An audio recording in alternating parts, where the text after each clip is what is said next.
ठीक आहे. चला,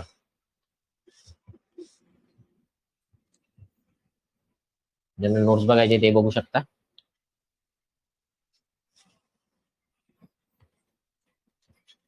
सोर्स देसले सरांचं पुस्तक आणि देसले सर डेव्हलपमेंट भाग 2 आणि खाटेकर सरांचं पुस्तक. ठीक आहे, नोट्सचा सोर्स किंवा जे काही म्हणजे आपण करतोय मोस्टली या 2 पुस्तकामधून तुम्हाला डेटा दिसेल. ऍडिशनल असेल तर मग ते करंट मधून अपडेट करून घ्यायचं. ओके, बघा.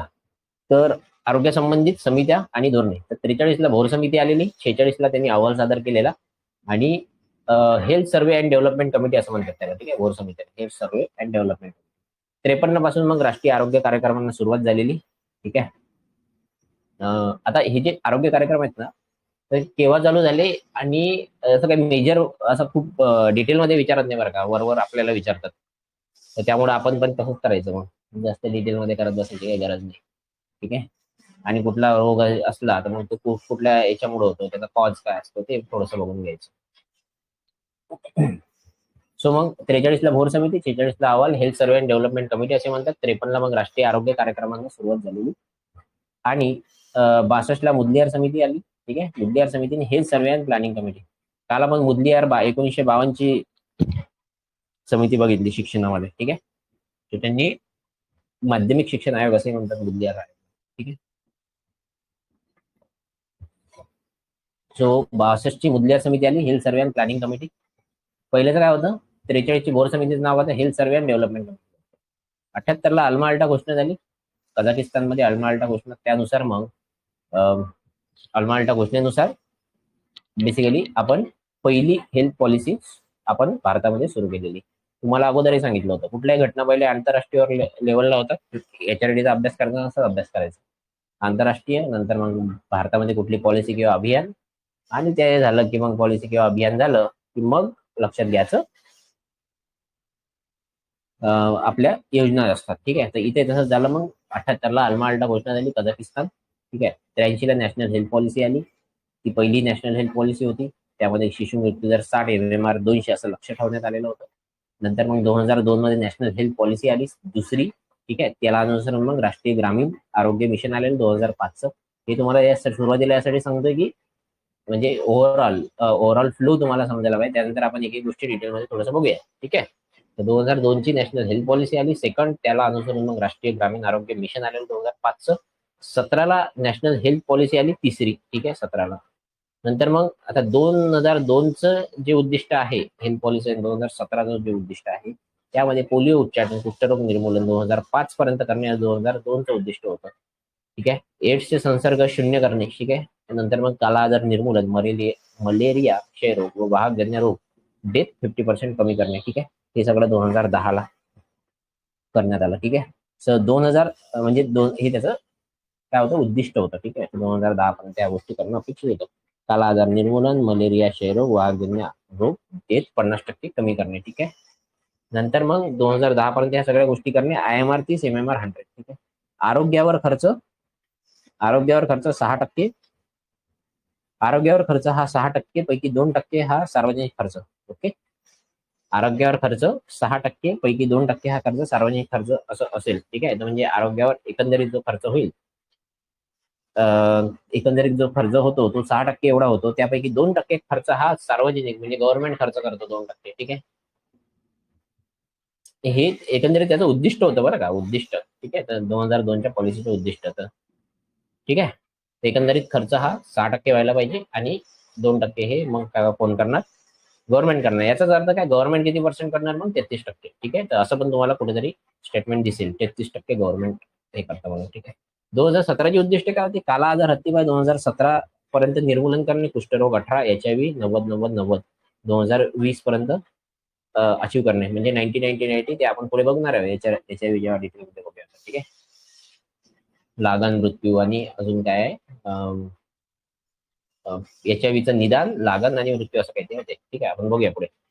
नंतर मग खर्च, क्षयरोग आणि गंभीर आजारांचा मृत्यू हे 2025 पर्यंत 1/4 करणे. ठीक आहे, तर क्षयरोग आणि खर्च जो काही हेल्थवर खर्च येतो तो गंभीर आजारांनी मृत्यू हे सगळे 25% कमी करणे 2025 पर्यंत, हे असं पण उद्दिष्ट आहे. ते आपण डिटेलमध्ये बघूया, जस्ट ओव्हरव्ह्यू देतो तुम्हाला, ठीक आहे. आणि यामध्ये पण हे जे पण 2002 आणि पॉलिसी 17ची पॉलिसी आहे, त्याच्यामध्ये पण IMR MMR याच्यावर जास्त फोकस दिसतो, याच्यावर जास्त तुम्हाला फोकस दिसणार नाही, ठीक आहे, क्वेश्चनचा.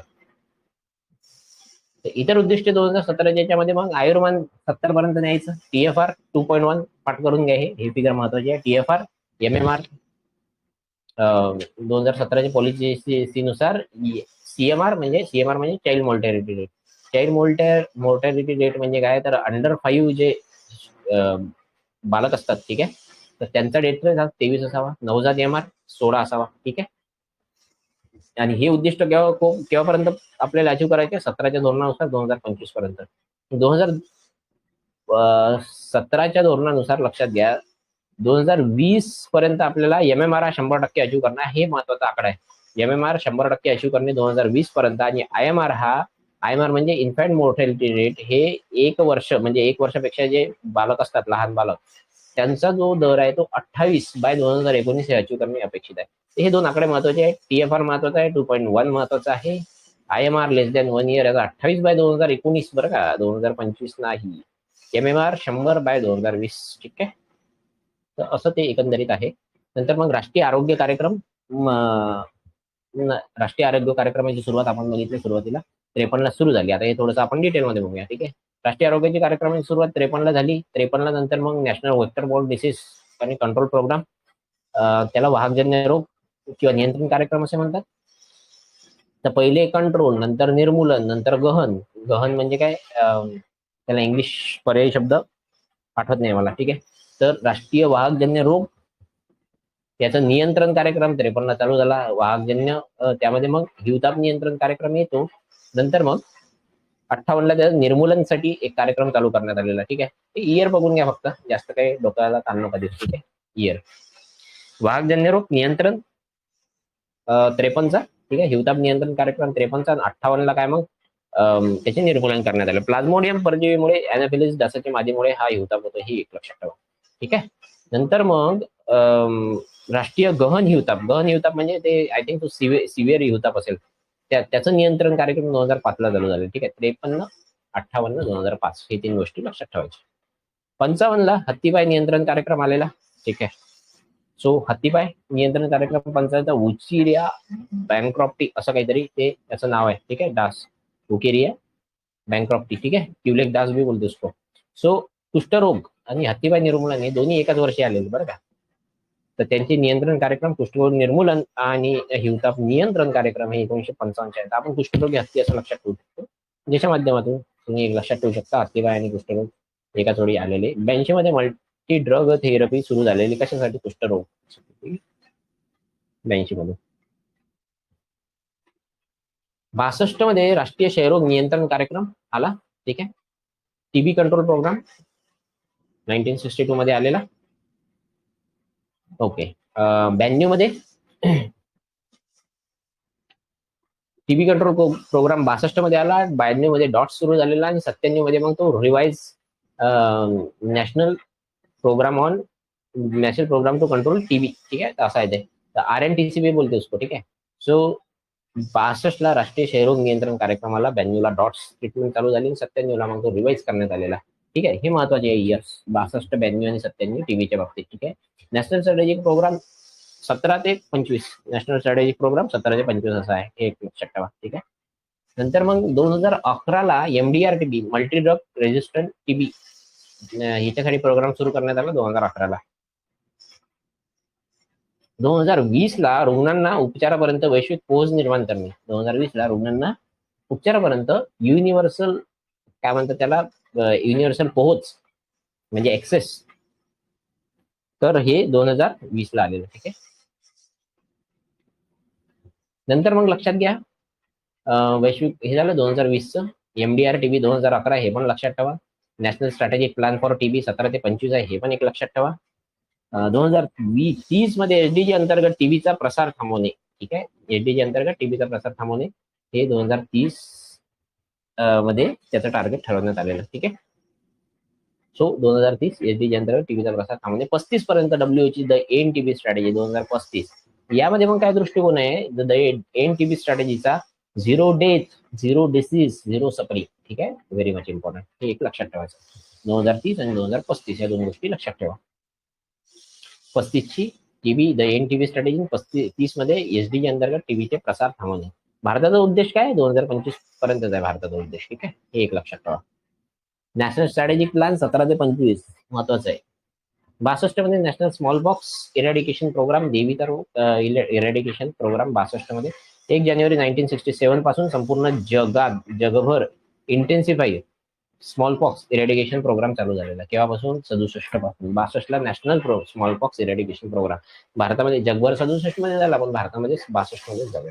शेवटचा रुग्ण 75 मध्ये सापडलेला. भारत देवीमुक्त मात्र 1977 मध्ये डिक्लेअर करण्यात आला, 23 एप्रिल. ठीक आहे, 23 एप्रिल 1977 ला भारत देवीमुक्त डिक्लेअर करण्यात आलेला.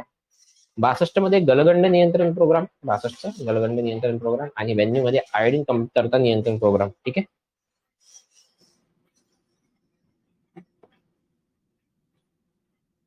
सो स्मॉल पॉक्स, गलगंड म्हणजे घशाशी संबंधित आहे. स्मॉल पॉक्स मग आपण म्हणू शकतो देवी नाही का, गड्यावर आलेले, तर असं लक्षात ठेवू शकता. म्हणजे 62 आणि गलगंड हे दोन्ही तुमचं एक लक्षात राहील. ठीक आहे, सो हे एक आपण लक्षात ठेवू शकतो. टीबी, टीबी जो आहे ना, टीबी यामध्ये मग जनरली खोकला जास्त येतो. ठीक आहे, तर तो पण घशाशी संबंधित असतो. ठीक आहे, तर मग टीबी, गलगंड हा पण घशाशी संबंधित, टीबी हा पण घशाशी संबंधित. स्मॉल पॉक्स, स्मॉल पॉक्स मग आपण इमॅजिन करायचं की तो गड्यावर आलेला स्मॉल पॉक्स, जे पुराड्या येतात ना त्यामध्ये. ठीक आहे, तर मग हे तिन्ही एकाच वर्षी सुरू झाले, 1962 मध्ये. यामध्ये मग डेली 100 ते 150 मायक्रोग्रॅम आयोडीनची गरज पडते. 75 ला नॅशनल कॅन्सर कंट्रोल प्रोग्राम आलेला. 75 नॅशनल कॅन्सर कंट्रोल प्रोग्राम 75 ला आलेला. आणि प्रत्येक वर्षी 8-9 लाख कर्करोगी, 8-9 लाख कर्करोगी येतात. आणि त्यापैकी 4 लाख कॅन्सरनी डेट होते. 4 लोकांची काय कॅन्सरनी डेट होते, ते पण तंबाखूमुळे. लक्षात ठेवायचं. ठीक आहे, हा पण प्रश्न येऊन गेलेला आहे. प्रत्येक वर्षी 8 ते 9 लाख लोकांना कॅन्सर होतो. त्यापैकी 4 लाख लोक हे 40%, म्हणजे 4 लाख 40% लोक ही तंबाखूमुळे डेड होतात. 76चा जो आहे, 76 मुळे national programme for control of the blindness. बघा, 75 ला इमर्जन्सी लागली, त्यामुळे सगळ्या लोकांना कर्फ्यू हे केलेलं होतं. तर म्हणजे 75 ला इमर्जन्सी लागली, त्यामुळे सगळ्यांना पॉलिटिकल लिडरला जेलामध्ये टाकलेलं होतं. तर मग ते कसे झाले, जेलात राहून राहून ब्लाइंड झाले. ठीक आहे, तर 1976 ला असं लक्षात ठेवू शकता मग तुम्ही. 76 ला ते national programme for control blindness असं काहीतरी लक्षात ठेवू शकता तुम्ही. 10वी पंचवार्षिक योजना 2020, व्हिजन 2020. 10वी पंचवार्षिक योजना 2020, व्हिजन 2020. द राईट टू साय पर्यंत, जे राईट टू साय होता, त्याचं टार्गेट होतं, जो काही आधार दर होता तो 0.3% टार्गेट त्याचा आधार दर करणे. ठीक आहे, ते एक होतं. ठीक आहे, national programme to control blindness. ठीक आहे. 1982 national mental health programme. Mental health programme हा मग 87 ला कायदा करण्यात आला. ठीक आहे, मानसिक आरोग्य प्रोग्राम. आता लक्षात घ्या, हे जे आहे ना पॉलिसी आहे ना, पॉलिसी ही फक्त 2014 ला पहिल्यांदा आली मानसिक आरोग्याविषयी. पॉलिसी आतापर्यंत नव्हतीच. प्रोग्राम आला जरी 82 ला, पण 87 ला त्याचा कायदा आला. ठीक आहे, आणि 2002 ला national institute of mental health and neuro science Bangalore याला वैधानिक दर्जा देण्यात आलेला 2002च्या कायद्यानुसार. 1996 पासून WHO आणि वर्ल्ड बँक मिळून 1996 पासून WHO आणि वर्ल्ड बँक मिळून जिल्हा मानसिक आरोग्य कार्यक्रम चालू करण्यात आलेला. 10 October 2014 first national mental health policy आलेली. आणि राष्ट्रीय मानसिक आरोग्य दिन तेव्हापासून साजरा व्हायला लागलेला, 10 ऑक्टोबर. ठीक आहे, एक जिल्हा मानसिक आरोग्य कार्यक्रम लक्षात ठेवू शकते. 1996 पासून WHO आणि वर्ल्ड बँक मिळून जिल्हा मानसिक आरोग्य कार्यक्रम चालू करण्यात आलेला.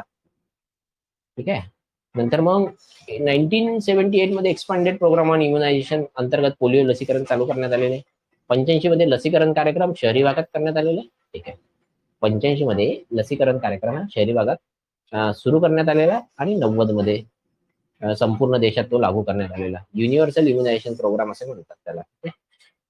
Just a second.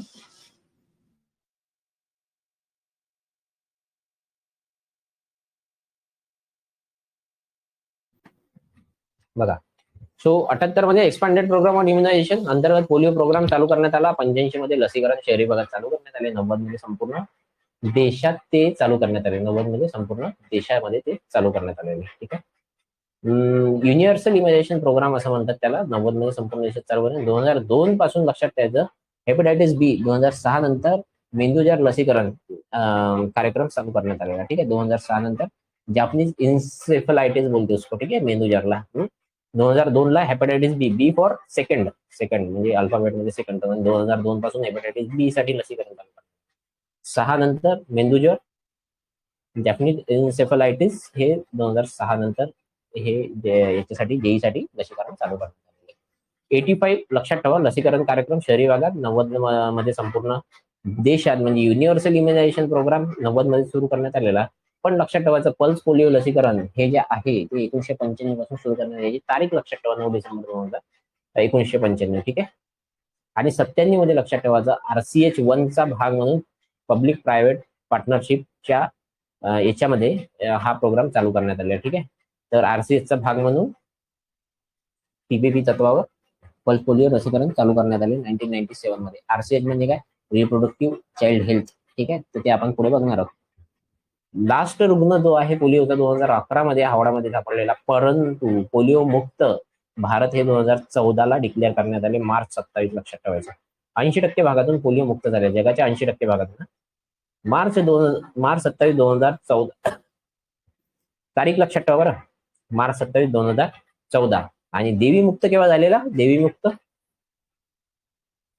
23 एप्रिल 1977. ठीक आहे. दोन्ही तारखा महत्वाच्या. देवी मुक्त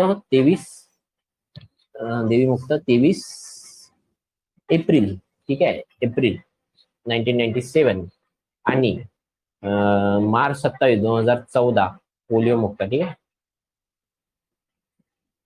मिशन इंद्रधनुष्य 25 डिसेंबर 2014 ला चालू करण्यात आलेले. टार्गेट होतं 2020 पर्यंत, बिलो 2 इयर्स. ठीक आहे, बिलो 2 इयर्स. टार्गेट इयर काय होतं? 2020 पर्यंत बिलो 2 इयर्स एकूण 11 लसी देणे आणि 100% लसीकरण झालेल्या बालकाचे प्रमाण 65% 90% नेणे. ठीक आहे. तर टार्गेट इयर 2020 पर्यंत बिलो 2 इयर्स एकूण लसी 11 आणि 100% लसीकरण झालेल्या बालकांचे प्रमाण 65% 90% नेणे, असं मिशन इंद्रधनुष्याचा टार्गेट होता. 1992 नॅशनल एड्स कंट्रोल प्रोग्राम चालू झालेला. 86 ला पहिला रुग्ण सापडला. महाराष्ट्र 1998 मध्ये नारीची स्थापना करण्यात आली. महाराष्ट्र स्टेट एड्स कंट्रोल सोसायटीची स्थापना करण्यात आली 1998 मध्ये. ठीक आहे. आणि भोसरी पुणे येथे नारी हे इन्स्टिट्यूट स्थापन करण्यात आले, नॅशनल एड्स रिसर्च इन्स्टिट्यूट. ठीक आहे. महाराष्ट्र जी एड्स सोसायटी आहे ती 98 आहे. 86 ला पहिला रुग्ण सापडला. 92 ला नॅशनल एड्स कंट्रोल प्रोग्राम चालू. ठीक आहे. सगळ्यात अधिक मॅक्स एड्सचे प्रमाण मणिपूर आणि मिझोरम. ठीक आहे. मणिपूर आणि मिझोरम मध्ये मॅक्सिमम एड्सचे प्रमाण आहे. संख्या लक्षात घेतली तर मग आंध्र प्रदेश आणि तेलंगणामध्ये येतं. नॅशनल स्ट्रॅटेजिक प्लॅन 2017 ते 24 या दरम्यान लक्षात घ्यायचं, 3-0 लागण, मृत्यू आणि भेदभाव. ठीक आहे. नॅशनल स्ट्रॅटेजिक प्लॅन 2017 ते 24 या दरम्यान 17 ते 24 दरम्यान 3-0 म्हणजे लागण, मृत्यू आणि भेदभाव. ठीक आहे. तर 2020 ला काय, जस्ट अ सेकंड. ओके. तर नॅशनल स्ट्रॅटेजिक प्लॅन जो आहे कशाचा? एड्सचा 17 ते 24 आहे आणि टीबीचा 17 ते 25 आहे. ठीक आहे. तर नॅशनल स्ट्रॅटेजिक प्लॅन 17 ते 24 नुसार 3-0 म्हणजे लागण, मृत्यू आणि भेदभाव हे पूर्णपणे 0 करणे. आणि 2020 चे काय टार्गेट आहे, 24 चे काय टार्गेट आहे? 2020 चे टार्गेट काय आहे, तर 75% प्रादुर्भाव कमी करणे. 2024 पर्यंत तोच प्रादुर्भाव 80% पर्यंत कमी करणे. 90-90-90 म्हणजे काय, 90% लोकांचे निदान, त्यातले 90% लोक मग उपचाराखाली आणणे आणि त्या 90% पैकी लोक जे त्या 90% 90% लोकांमध्ये सकारात्मक बदल होणे हे त्याचं टार्गेट होतं, ते होतं. ठीक आहे. 90-90-90. मग तेच 2024 पर्यंतचा उद्देश काय, 95-95 लोकांचं काय निदान, त्यांच्यापैकी 95% त्यांना उपचाराखाली आणणे आणि 95% त्यांच्यामध्ये सकारात्मक बदल होणे. मिशन संपर्क लक्षात ठेवायचा, एड्स मिशन संपर्क जो आहे तो एड्सशी संबंधित आहे बरं का. म्हणजे त्या लोकांशी संपर्क करून त्यांना योग्य काळजी घेण्यास मार्गदर्शन करणे असं त्यामध्ये येतं. HIV AIDS prevention and control act हा केव्हाचा आहे, 2017चा आहे. HIV AIDS prevention and control act 2017चा आहे. धोरण 2002चं आहे आणि project sunrise for north east 2016ला सुरू करण्यात आलेले आणि 2020 पर्यंत 90% 90% एड्स बाधितांचे निदान करणे आणि अंमलबजावणी फॅमिली हेल्थ इंटरनॅशनल 360 यांच्या अंतर्गत याची अंमलबजावणी करण्यात येते. ठीक आहे. Project sunrise for north east HIV AIDS prevention and control act केव्हाचा आहे? 2017चा आहे. धोरण 2002चं आहे. Project sunrise for north east लक्षात ठेवायचं 2016ला चालू करण्यात आलेलं आणि 2020 पर्यंत तेथील लोकांचे प्रमाण 90% एड्स बाधितांचे निदान करणे. ठीक आहे. हे त्याचं हे आहे. ठीक आहे. आणि याची अंमलबजावणी कोण करतं? फॅमिली हेल्थ इंटरनॅशनल हे त्याची अंमलबजावणी. टोबॅको कंट्रोल प्रोग्राम 2007-8ला चालू झालेला. ठीक आहे. National programme for health care of the elderly 2013ला चालू झालेला. हा एक लक्षात ठेवायचा. ठीक आहे.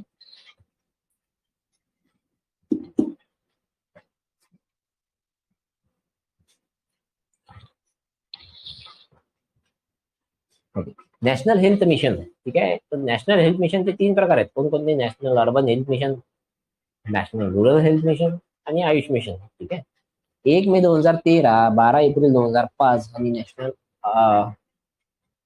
आयुष मिशन. ठीक आहे. आयुष मिशन असे किती 3 प्रकार आहेत. 1 मे 2013 नॅशनल अर्बन हेल्थ मिशन आहे. रुरल हेल्थ मिशनचं लक्षात ठेवायचं 12 एप्रिल 2005 रुरल हेल्थ मिशन आहे. ठीक आहे. नंतर मग नॅशनल रूरल हेल्थ मिशन यामध्ये मग जननी सुरक्षा योजना, शिशु सुरक्षा योजना. ठीक आहे. जननी सुरक्षा योजना, शिशु सुरक्षा योजना. ठीक आहे. हे नॅशनल रूरल हेल्थ मिशन अंतर्गत येते. नंतर मग ह्या दोन्ही स्कीम महत्वाच्या आहे बरं का. जननी सुरक्षा योजना आणि शिशु सुरक्षा योजना. शिशु सुरक्षा योजना 2011ची आहे. जननी सुरक्षा योजना 2005ची आहे. ठीक आहे. सो हे सिलेबसला डायरेक्ट मेन्शन केल्यामुळं ते महत्वाचं ठरलं. माझं ते एक व्हिडिओ आहे HRDचा सिलेबस डिकोडिंग म्हणून युट्यूबला व्हिडिओ आहे. मी याची लिंक पण टाकलेली होती. ठीक आहे. ते बघून घ्या जरा. थोडंसं तुम्हाला सिलेबस का पाठायचा होता ते तुम्हाला समजेल. At the end of the video मी नाही का एक हे पण केलेलं आहे. मग काही 4-5 प्रश्न जर तुम्हाला सिलेबस माहिती असेल तर तुम्ही डायरेक्ट अटेम्प्ट करू शकता. ठीक आहे.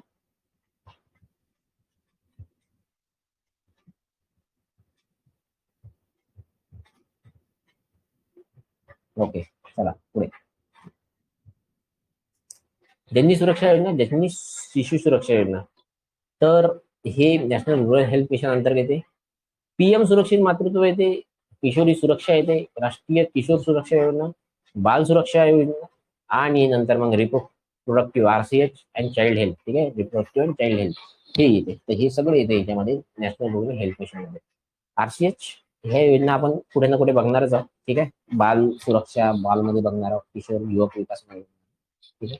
RCH reproductive and child health programme हा जो चालू झालेला 1997ला RCH फर्स्ट चालू झाला आणि 2005ला RCH सेकंड चालू झाला. ठीक आहे.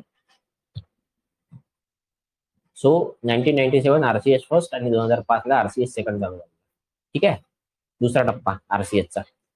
आणि 2004ला वंदे मातरम योजना चालू झालेली. याचं तारीख लक्षात ठेवा 9 फेब्रुवारी 2004. ठीक आहे.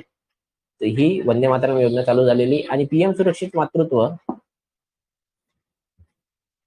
आता यामध्ये लक्षात घ्या 9 फेब्रुवारी जी आहे ना 9 फेब्रुवारी 2004 वंदे मातरम योजना चालू करण्यात आलेली. तर 9 फेब्रुवारी 2004ला ही योजना चालू करण्यात आली. तर यामध्ये काय होतं की प्रत्येक महिन्याच्या 9 फेब्रुवारीला तुमच्या बालकाचं आणि मातेचं चेकअप करण्यात येतं. ठीक आहे. तर हे वंदे मातरम योजनेअंतर्गत करण्यात येतं. तेच योजनेचं पुढे मग काय झालेलं सुरक्षित मातृत्व PM सुरक्षित मातृत्व योजनामधून चालू करण्यात आली आणि मन की बात 31 जुलै 2016च्या मन की बात मध्ये ते डिक्लेअर करण्यात आलं तसं. ठीक आहे. आणि मग ऍक्च्युअल मध्ये योजना केव्हा चालू झाली? 4 नोव्हेंबर 2016. हे एक लक्षात ठेवा. ठीक आहे. 4 नोव्हेंबर 2016. ठीक आहे. 5-6 मध्ये जननी सुरक्षा योजना चालू करण्यात आली आणि अगोदर जी नॅशनल मॅटर्निटी बेनिफिट स्कीम होती कशा अंतर्गत होती आपण बघितलं. Social assistance program. ठीक आहे. त्याच्या अंतर्गत नॅशनल मॅटर्निटी बेनिफिट स्कीम होती. ती 1995 ची स्कीम होती. पुढे मग 12 एप्रिल 2005ला कस्तुरबा गांधीची जयंती होती बघा तेव्हा. तर हे असं विचारलेलं पण आहे कस्तुरबा गांधी जयंतीच्या वेळेस जननी सुरक्षा योजना चालू करण्यात आलेली. यामध्ये मग संस्थात्मक प्रसूतीसाठी प्रोत्साहन देणे आणि पैसे देणे. ठीक आहे. जननी सुरक्षा योजना या अंतर्गत 1000 रुपये मिळतात. ठीक आहे. म्हणजे यामध्ये पण ते high performing state low performing state असं काहीतरी येतं. ठीक आहे. तर ते तुम्ही बघू शकता. ठीक आहे. हाय परफॉर्मिंग स्टेटमध्ये ज्यामध्ये 25% पेक्षा जास्त प्रसूती होतात. 25%च आहे. येस 25%च आहे. तर 25% जास्त संस्थात्मक प्रसिद्धी होतात तिथे high performing state, low performing state म्हणजे लेस दॅन 25% प्रसिद्धी होतात. ठीक आहे. ऑक्टोबर 2010 मध्ये इंदिरा गांधी मातृत्व सहयोग योजना आलेली, त्यामध्ये मग 2000 लक्षात ठेवा 2010 मातृत्व सहयोग. ठीक आहे. नंतर मग मातृत्व सहयोग योजना 2010 ला त्यामध्ये 4000 रुपये भेटायचे. नंतर मग ती योजनेचं नाव काय करण्यात आलं, मग पीएम मातृत्व वंदन योजना. म्हणजे काय, मातेला वंदन करायचं आणि 4000 रुपये द्यायचे. ठीक आहे. तर हे केव्हापासून करायला लागले, पीएम 2017 पासून करायला लागले. 2017 पासून ते मातेला वंदन करतात आणि 4000 रुपये देतात. तर हे पीएम मातृत्व वंदन योजना 1 जानेवारी 2017 ला सुरू झाली. ठीक आहे. 19 इयर्स प्लस एज च्या मुली यामध्ये येतात आणि 6000 रुपये तुम्हाला यामध्ये मिळतात. ठीक आहे. 6000 म्हणजे 5000 तुम्हाला मातृत्व सहयोग योजनेअंतर्गत मिळतात आणि 1000 रुपये तुम्हाला जननी सुरक्षा योजनेअंतर्गत मिळतात. 2011 मध्ये बघा जननी शिशु सुरक्षा योजना कार्यक्रम चालू करण्यात आलेला. 2013 मध्ये बघा राष्ट्रीय बाल स्वास्थ्य कार्यक्रम आलेला. 2014 मध्ये लक्षात बघा राष्ट्रीय किशोर स्वास्थ्य कार्यक्रम आलेला. आता बघा हे कसं लक्षात ठेवायचं, बर्थ जननी शिशु सुरक्षा 2011. ठीक आहे. बर्थ 11ला बर्थ झालेली, मग 2 वर्षाचं बाळ झालं मग बाल सुरक्षा योजना, मग 14 म्हणजे 14 वर्षाचं झालं म्हणजे किशोर सुरक्षा योजना. ठीक आहे. तर मग असं ते किशोर तुम्ही 2014 मध्ये त्याच्यावरून लक्षात ठेवू शकता. ठीक आहे. 10 ते 19 वयोगट येतं, UNFPA याला मदत करते. ठीक आहे.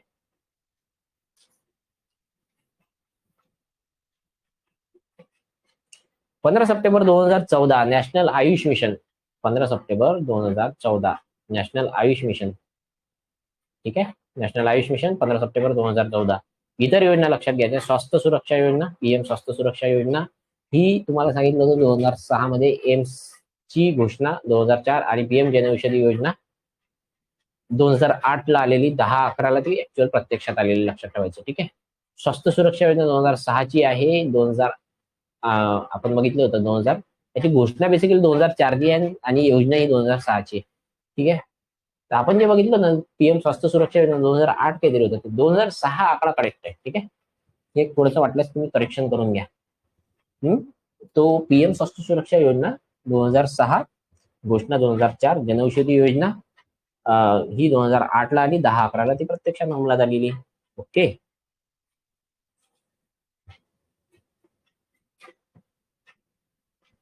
राजीव गांधी जीवनदायी आरोग्य योजना महाराष्ट्र गव्हर्नमेंटची योजना आहे. ती ज्योतिबा फुले जन आरोग्य योजना, राजीव गांधी जीवनदायी आरोग्य योजना आहे महाराष्ट्र गव्हर्नमेंटची 2013 मध्ये. ठीक आहे. तर ती ज्योतिबा फुले जन आरोग्य योजना म्हणून पुढे नावारूपास आली आणि 7 जून 2016 ला त्याचा अंमल करण्यात आलेला, 1 एप्रिल 2017 ला. ठीक आहे. 7 जून 2016 ला ज्योतिबा फुले जन आरोग्य योजना आणि याचा अंमल करण्यात आला 1 एप्रिल 2017 ला. ठीक आहे. पूर्वी 1.5 लाख भेटायचे यामध्ये, नंतर मग त्याचे 2 लाख झालेले. ठीक आहे. स्वच्छ स्वस्त आणि सर्वत्र हा जो उपक्रम आहे हा 2016 ला चालू करण्यात आलेला. स्वच्छ भारत मिशन आणि हेल्थ ह्या दोघांचं सांगड घालणे त्याचं काम होतं. ठीक आहे. आता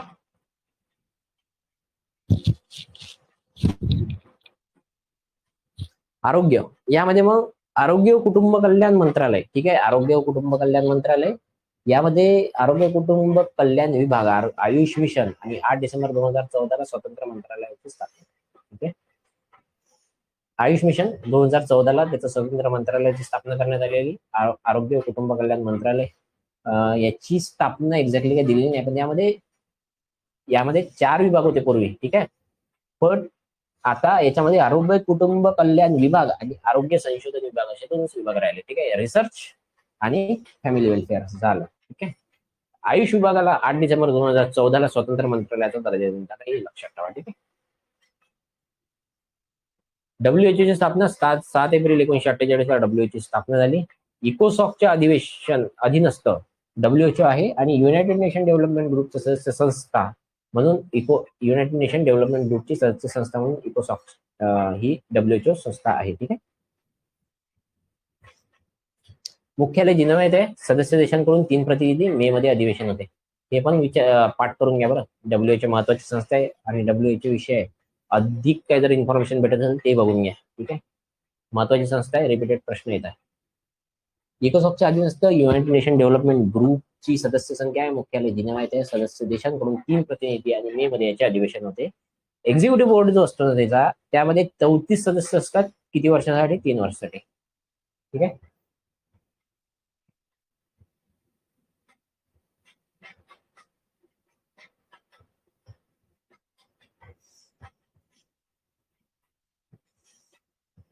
ठीक आहे.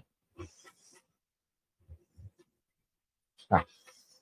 सो एक्झिक्युटिव्ह बोर्डमध्ये किती सदस्य असतात? किमान 2 वर्षातून त्याच्या सभा होतात आणि 34 सदस्य 3 वर्षासाठी निवड होते. नंतर मग सेक्रेटरीएट जे असतो म्हणजे महासंचालकाची नेमणूक बाय आरोग्य परिषद आणि शिफारस कोण करते? तर त्याची संचालकाची शिफारस एक्झिक्युटिव्ह बोर्ड करते, पण त्याची नेमणूक ही हेल्थ काउन्सिल करते. ठीक आहे, लक्षात ठेवा हे गोष्ट. ठीक आहे. तर नेमणूक बाय आरोग्य परिषद, हेल्थ काउन्सिल करते, परंतु शिफारस मात्र एक्झिक्युटिव्ह बोर्डच करते. महत्वाचं आहे. ठीक आहे.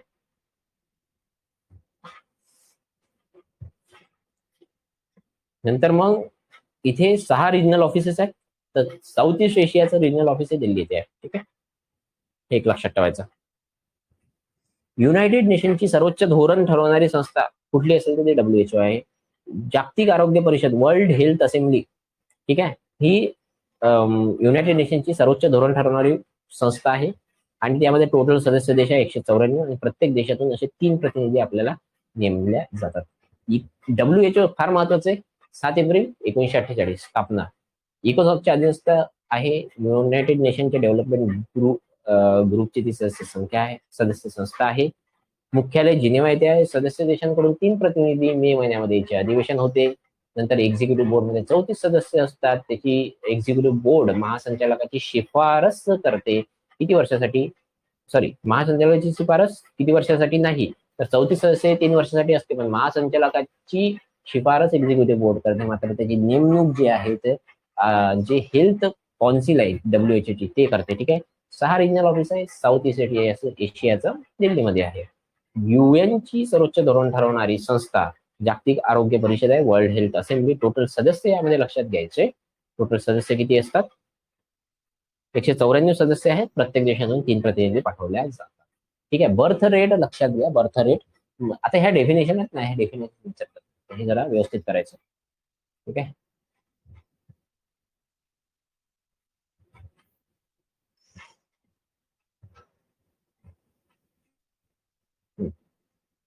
सो बर्थ रेट म्हणजे 1000 लोकसंख्येमागे जन्मलेले बालक म्हणजे बर्थ रेट. ओके, 1000 लोकसंख्येमागे जन्मलेले बालक म्हणजे बर्थ रेट. नंतर मग याचा फॉर्म्युला जीवित बालक म्हणजे एकूण लोकसंख्या, जीवित बालकांची संख्या अपॉन एकूण लोकसंख्या इंटू 1000. ठीक आहे, हा याचा फॉर्म्युला होतो. बर्थ रेट, सध्या भारताचा बर्थ रेट हा 20-21च्या आसपास आहे. ठीक आहे, तर 21 आहे आय थिंक सो 11 सेन्सस नुसार. डेथ रेट म्हणजे एकूण डेथ अपॉन लोकसंख्या इंटू 1000 म्हणजे 1000 लोकसंख्ये मागे किती डेथ होतात त्याला डेथ रेट असं म्हणतात. सध्या तो 7च्या आसपास आहे. निओनाटल मोर्टॅलिटी रेट म्हणजे काय? निओनाटल म्हणजे काय? जे 30 दिवसात जन्मले, 30 दिवसाच्या आत जन्माबरोबर डेथ होणारे. ठीक आहे, 30 नाही रे, 28 दिवस. हे महत्वाचं आहे, 28 दिवस आहे. ठीक आहे, 30 दिवस नाही. सो 1000 जेवढे काही बालक जन्मले त्यापैकी 28 दिवसात ज्यांची डेथ होते त्याला निओनेटल मोर्टॅलिटी रेट म्हणतात. जगात आता याच्यामध्ये बघा, 1000 बॉर्न पैकी 28 दिवसात डेथ होणार आहे. 1000 बॉर्न पैकी म्हटलंय बरं का, एकूण लोकसंख्या नाही म्हणलंय. ठीक आहे, 1000 बॉर्न पैकी. जगात मॅक्स निओनाटल मोर्टॅलिटी रेट हा 33% आहे. ठीक आहे,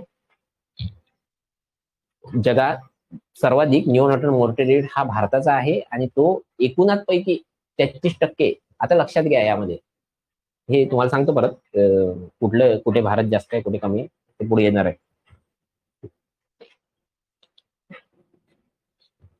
ओके, निओनाटल मोर्टॅलिटी रेट हा मॅथ्सचा ओरिसाचा आहे. ठीक आहे, ओरिसाचा मुख्यमंत्री कोण आहे? नवीन पटनायक. त्याच्यावरून तुम्ही निओनाटल मोर्टॅलिटी रेट म्हणजे न्यू वरून निओनाटल असं लक्षात ठेवू शकता. ठीक आहे, सगळ्यात कमी तो केरळचा आहे. नंतर मग लक्षात घ्या, infant mortality rate IMR. IMR म्हणजे एका वर्षात डेथ होणारे बालक, ते 34 आहे टोटल. ठीक आहे, तर सर्वाधिक सर्वाधिक हा IMR हा मध्य प्रदेशमध्ये आहे. ठीक आहे, आणि सर्वात कमी लक्षात ठेवायचं गोवामध्ये आहे. ठीक आहे, सर्वाधिक मध्य प्रदेश आणि नंतर गोवा. हेच विचारत आहे कुठे जास्त आहे कुठे कमी आहे. जास्त पाठ नाही करत बसायचं, महत्वाचं फक्त. मॅक्स मध्य प्रदेशमध्ये आहे.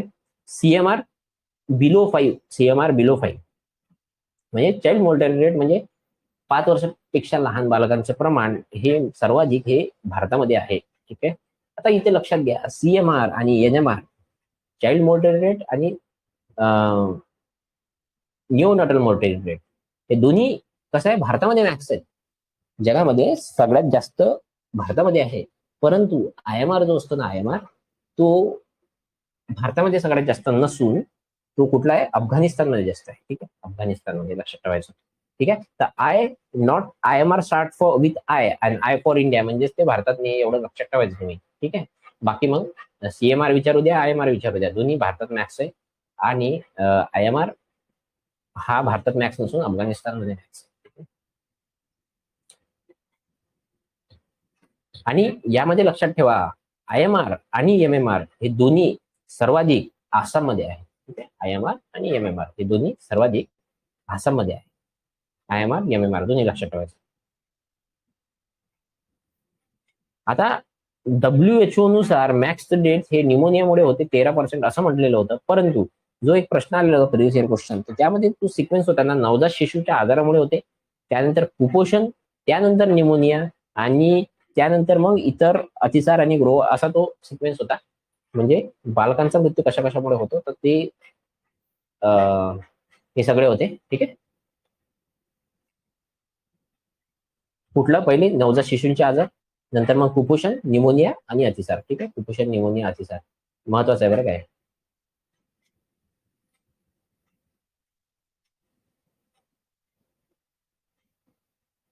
ठीक आहे, निमोनिया 13% लक्षात ठेवा. पण जो मागच्या वर्षी प्रश्न आला त्या नवजात शिशु आजार, कुपोषण, निमोनिया हे लक्षात ठेवायचं. नंतर वेट, हा, भारताचा न्यूबॉर्न ऍक्शन प्लॅन केव्हाचा आहे, 2014चा आहे. WHO च्या 67व्या आमसभेमध्ये एनएमआर आणि स्टील बर्थ रेट दोन्ही सिंगल डिजिट बाय 2030 WHO च्या 67व्या आमसभेमध्ये काय डिक्लेअर करण्यात आलं, एनएमआर आणि स्टील बर्थ रेट. ठीक आहे, म्हणजे स्टील बर्थ रेट म्हणजे काय, जन्मल्याबरोबर डेथ, जन्मणे, ते त्याचं दोघांचा रेट हा सिंगल डिजिट करणे बाय 2030. आणि आंतरराष्ट्रीय टार्गेट काय 2035 पर्यंत. तर इंडियाचा न्यू बॉर्न ऍक्शन प्लॅन 2014 नुसार लक्षात ठेवा, त्यामध्ये भारताने काय म्हटलं होतं, एनएमआर आणि स्टील बर्थ रेट दोन्ही सिंगल डिजिट करणार 2030 पर्यंत. पण आंतरराष्ट्रीय टार्गेट काय म्हणते, 2035 पर्यंत आहे. ठीक आहे, एमएमआर जे असते ना, एमएमआर मदर डेट, ही डिलिव्हरी नंतर 42 दिवसात जर मदरचा डेट झाला तर लक्षात घ्यायचं, तो एमएमआर मध्ये काउंट होतो. ठीक आहे, एमडीजी मध्ये 75%, एमडीजी मध्ये काय 75%, म्हणजे 3/4 ने कमी करणे.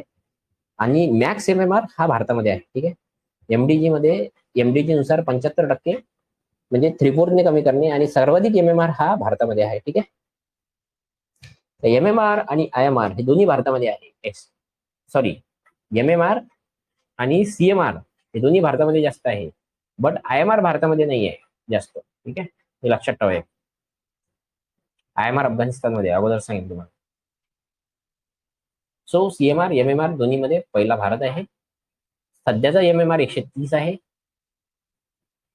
ठीक आहे, नंतर मग एसडीजी नुसार 2030 पर्यंत तो किती अचीव करणे, 70 अचीव करणे. लक्षात ठेवा, आकडा महत्वाचा आहे. आणि सर्वाधिक एमएमआर तुम्हाला सांगितलं होतं, एमएमआर आणि सीएमआर हे दोन्ही आसाममध्ये जास्त आहे. ठीक आहे, एमएमआर आणि सीएमआर दोन्ही आसाममध्ये जास्त आहे. ठीक आहे, सॉरी, सीएमआर नाही रे, मॅक्स आसाममध्ये आहे, आयएमआर आणि एमएमआर. ठीक आहे, आयएमआर जो आहे तो मॅक्स आसाममध्ये आहे, आणि एमएमआर हा मॅक्स तो पण आसाममध्येच आहे. लक्षात ठेवायचं. ठीक आहे,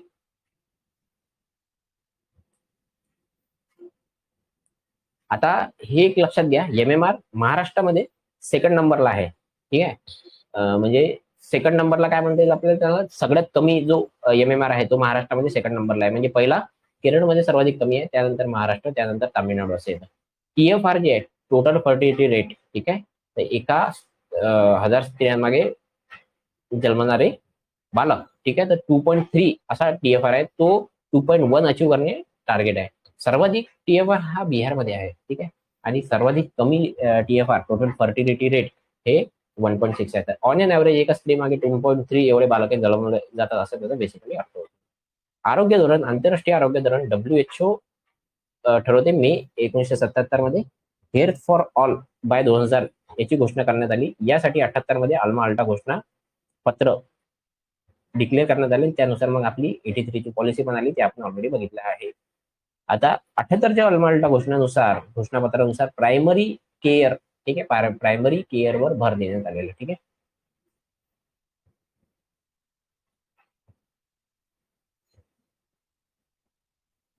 ओके, आता MDG आणि SDG हे पाठ पाहिजे तुमच्या हिशोबाने. तुम्ही कसं पाठ करता तर बघा, ते कसंही पाठ करा, चांगल्या पद्धतीने करा, वाईट पद्धतीने करा, कसंही करा, पण हे पाठ करा.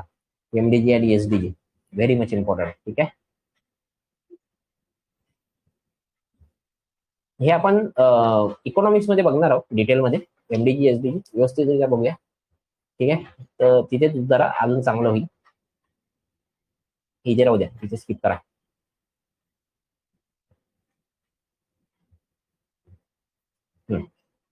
सो हे बघा थोडस काय म्हणतात, MDG 2000चा आहे, त्यानुसार 2002च्या धोरणानुसार लक्षात घ्यायचं की जे तुम्हाला अगोदर सांगितलं होतं मी, कोणकोणते गोष्टी 2002च्या धोरणामध्ये येतात, ठीक आहे. त्यामध्ये ऍडिशनल पॉईंट तुम्हाला सांगतो. 2002च्या धोरणामध्ये सार्वजनिक आरोग्य सुविधाचा वापर हा 25% 75% करणे हे त्यामध्ये अपेक्षित आहे, आणि खर्चाचे प्रमाण हे 6% पैकी 2% सार्वजनिक असेल असंही त्यांनी सांगितलं होतं. म्हणजे केंद्राचा खर्च किंवा राज्य गव्हर्नमेंटचा खर्च हा 33% असेल. 6% जर एकूण खर्च असेल खासगी आणि गव्हर्नमेंटचा, तर 2% हा सार्वजनिक खर्च असेल, ठीक आहे, हे लक्षात ठेवायचं. SDG मधील महत्वाचा डेटा लक्षात घ्या. यामध्ये 2030 पर्यंत अतिगरिबीचे निर्मूलन करणे, ठीक आहे. तर इन्कम लेस दॅन $1.25 ज्यांचं आहे दरडोई उत्पन्न, त्यांचे प्रमाण 2030 पर्यंत कमी करणे, म्हणजे निर्मूलनच करणे. मल्टी डायमेन्शनल पॉवर्टी अर्ध्याने कमी करणे. बाय 2030 शेतीचे उत्पादन आणि लघु जमीन धारक शेतकरीचे इन्कम हे डबल करणे, हे पण महत्वाचं. इन्कम डबल करणे ते पण महत्वाचं आहे, हे SDG मध्ये येतं. आरोग्याच्या बाबतीत काय, MMR 70 करणे, NMR 12 करणे, CMR 25 करणे, ठीक आहे. NMR कधी पण लहान असेल, ठीक आहे. NMR हा 12 असेल, नंतर CMR 25, ठीक आहे. शिक्षण बाय 2030 मोफत प्राथमिक आणि माध्यमिक प्री प्रायमरी शिक्षणाबरोबर काळजी आणि संगोपन विकास सुविधा उपलब्ध करून देणे. यामध्ये लक्षात घ्या, मोफत हे फक्त प्रायमरी एज्युकेशन नाही राहिलं. आता 2030 पर्यंत माध्यमिक पण द्यायचं. MD नुसार फक्त प्रायमरी होतं, ठीक आहे. कालच आपण डिस्कस केलं. 17च्या धोरणानुसार लक्षात घ्या, 2017 जे धोरण होतं त्यानुसार तुम्हाला अगोदर सांगितलं होतं HIV 1990 2020 पर्यंत, 2024 पर्यंत 95-95-95 असं होतं, ठीक आहे. त्यामध्ये मग लागण, निदान आणि सकारात्मक बदल असं ते होतं. आणि अंधत्व आधार दर हा 0.25 प्रति हजार असं करणे हे पण त्यामध्ये अपेक्षित आहे.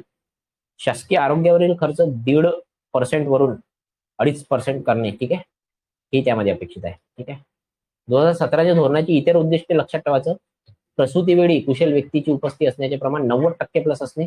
बाय 2025 सार्वजनिक आरोग्य सुविधांमध्ये 50% वाढ करणे, ठीक आहे. बाय 2025 सार्वजनिक आरोग्य सुविधांमध्ये किती 50% वाढ करणे. बाय 2025 90% प्लस अर्भकांना पूर्ण लसीकरणाचे उद्दिष्ट होते, ठीक आहे. आणि कुटुंब नियोजनाचे प्रमाण 90% प्लस करणे, ठीक आहे. हे सगळं यामध्ये येतं 2017च्या धोरणाच्या उद्दिष्टांमध्ये.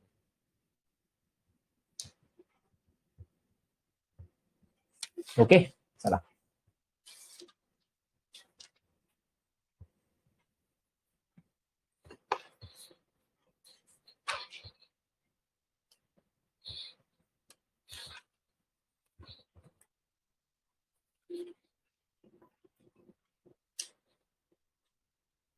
आता आपण आहे ना इतर महत्वाचा डेटा जो आरोग्याशी संबंधित आहे, ऑलरेडी आपण म्हणजे एक फ्लो बघितलेला, ठीक आहे. एकदम त्यामध्ये मेजर पॉईंट जे होते, जे समजा लास्ट मोमेंटला आपल्याला रिवाइज मारणं अपेक्षित होते, ते पॉईंट आपण कव्हर केलेले. आता थोडंसं आपण आहे ना अजून थोडासा महत्वाचा डेटा म्हणजे थोडंसं अजून पुस्तकातून बघूया, जे त्याची पीडीएफ मी शेअर केलेली नाहीये, पण आपण मी तुम्हाला डायरेक्टली सांगतो, जर तुमच्याकडे देसले सरांचं पुस्तक असेल तर तुम्ही वापरू शकता. 1 मिनिट द्या मला फक्त, ठीक आहे. 1 मिनिटात आपण रिझ्यूम करूया आपलं डिस्कशन.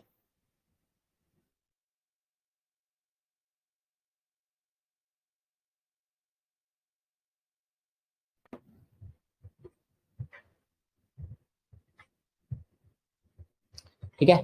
सो आपण आपलं डिस्कशन कंटिन्यू करूया.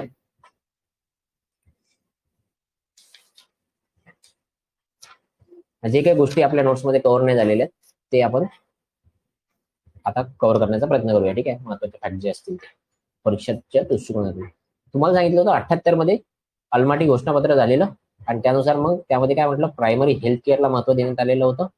प्रायमरी केअर नाही, primary health care. Primary care मध्ये फक्त डॉक्टर जे पेशंटला द्यायची सुविधा ती प्रायमरी केअर, पण प्रायमरी हेल्थ केअर म्हटलं की त्यामध्ये मग योजना पण येतात. नंतर मग रोग निर्मूलन, रोग प्रतिबंध आणि प्राथमिक सेवा त्यामध्ये इन्क्लूड आहे. म्हणजे प्रायमरी हेल्थ केअर ही मोठी कन्सेप्ट आहे. बोर समिती तुम्हाला ऑलरेडी सांगितलेली होती. नंतर हिवताप कशामुळे होतो ते एक महत्वाचं आहे. अॅनाफिलिस नावाची डासी आणि क्युलेक डासी. ठीक आहे. क्युलेक डासीने तुम्हाला हत्तीपाय होतो आणि अॅनाफिलिस डासीने तुमचा हिवताप होतो. ठीक आहे.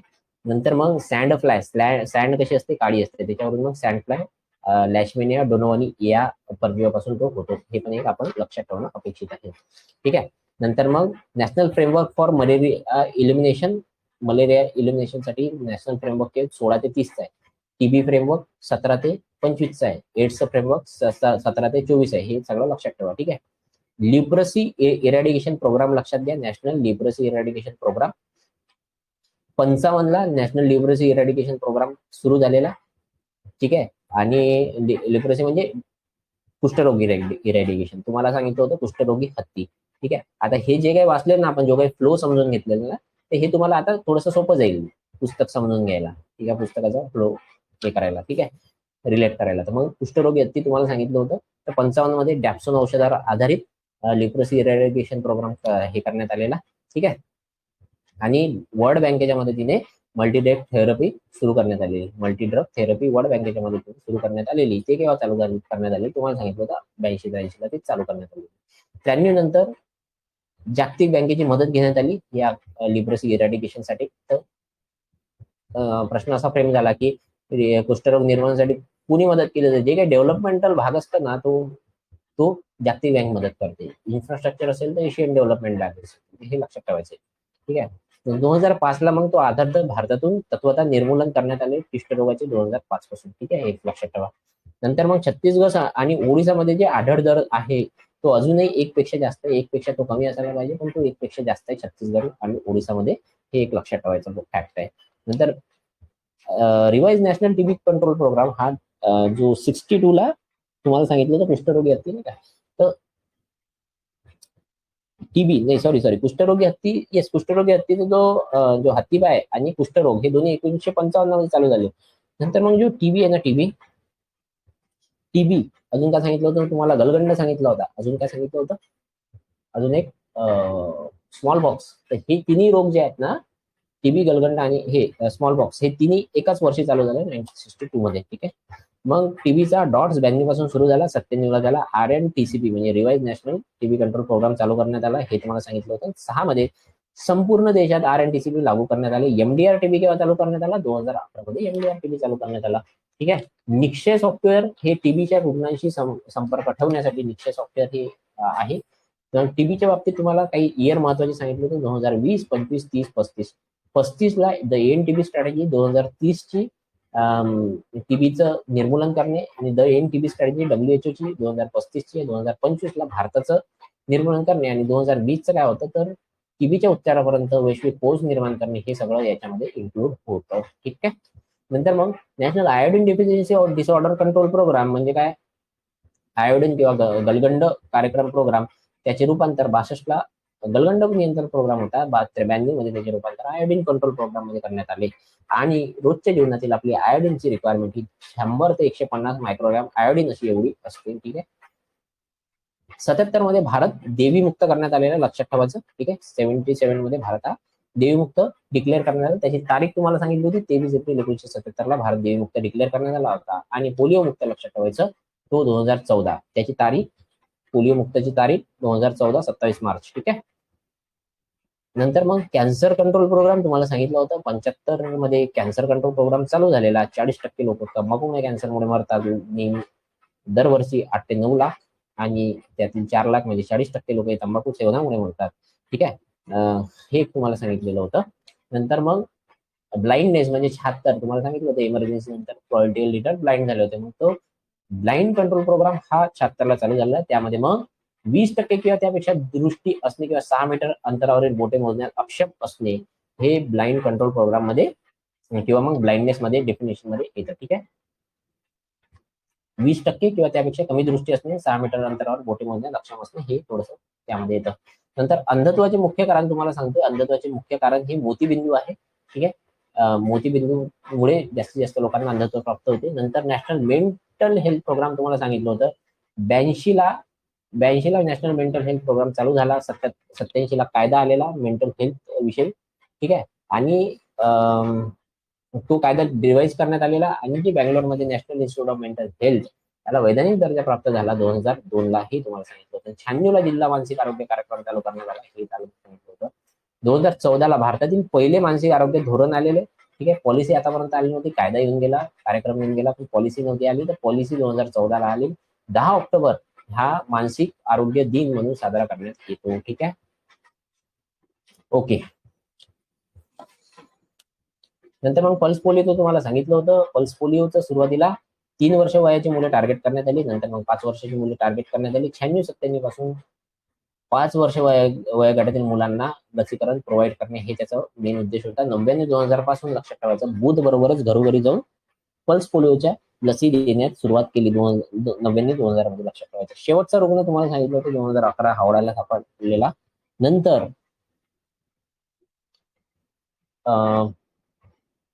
आयपीव्ही म्हणजे काय, इंजेक्शनने जे पोलिओ पहिले तर 2 बूंद जिंदगी के देतात.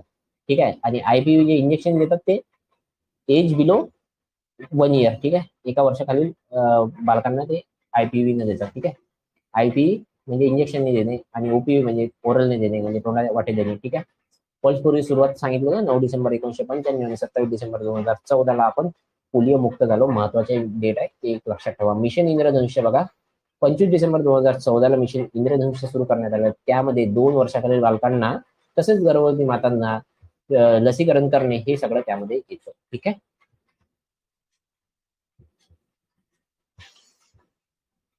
शंभर टक्के लसीकरण मिशन इंद्रधनुष्या अंतर्गत 100% लसीकरण झालेल्या बालकांचे प्रमाण 2020 पर्यंत 65% 90% नेणे हे त्यामध्ये येतं. ठीक आहे. 65% 90% नेणे त्यामध्ये. ठीक आहे. नंतर इंटेन्सिफाईड मिशन इंद्रधनुष्य लक्षात घ्या. 2017 ला वडनगर गुजरात येथून इंटेन्सिफाईड मिशन इंद्रधनुष्य चालू करण्यात आलेले. संपूर्ण लसीकरणाची पातळी अत्यल्प असणाऱ्या भागामध्ये हे इंटेन्सिफाईड मिशन इंद्रधनुष्य 2017 लॉन्च करण्यात आले आणि संपूर्ण लसीकरण झालेल्या बालकांचे प्रमाण हे डिसेंबर 2018 पर्यंत 90% करण्याचे लक्ष यामध्ये देण्यात आले. ठीक आहे. 90% हे टार्गेट होतं. ठीक आहे. ओके. तो नॅशनल एड्स कंट्रोल प्रोग्राम तुम्हाला सांगितलं होतं 92 मध्ये नॅशनल एड्स कंट्रोल प्रोग्राम चालू झाला. 86 मध्ये पहिला रुग्ण सापडलेला. त्यामध्ये मृत पावणारे लोक जास्त फर्स्ट साऊथ आफ्रिका. ठीक आहे. एकूण मृत पावणाऱ्या लोकांमध्ये भारत हा कितवा देश येतो, भारत हा 3रा देश येतो. पण साऊथ आफ्रिकामध्ये सर्वाधिक असते आणि नायजेरियामध्ये 2रा असते. ठीक आहे. ते लक्षात घ्यायचं. जरी आपले प्रमाण कमी असले परंतु डेथ पावणारे लोक हे भारतामध्ये 3ऱ्या क्रमांकावर आहे. सर्वाधिक साऊथ आफ्रिकेमध्ये. महाराष्ट्रामध्ये 1998 मध्ये Maharashtra state AIDS control society Bhosari Pune येथे स्थापन करण्यात आलेली. ठीक आहे. आणि 98 मध्येच NARI national AIDS control research institute पण स्थापन करण्यात आलं बघितलं होतं. पंतप्रधानांच्या अध्यक्षतेखाली 31 मंत्री आणि 7 मुख्यमंत्री सदस्य असलेल्या राष्ट्रीय एड्स परिषद स्थापन करण्यात आलेली. ठीक आहे. हे पण एक लक्षात ठेवायचं. पंतप्रधान अध्यक्ष असतात नॅशनल एड परिषदेचे. ठीक आहे.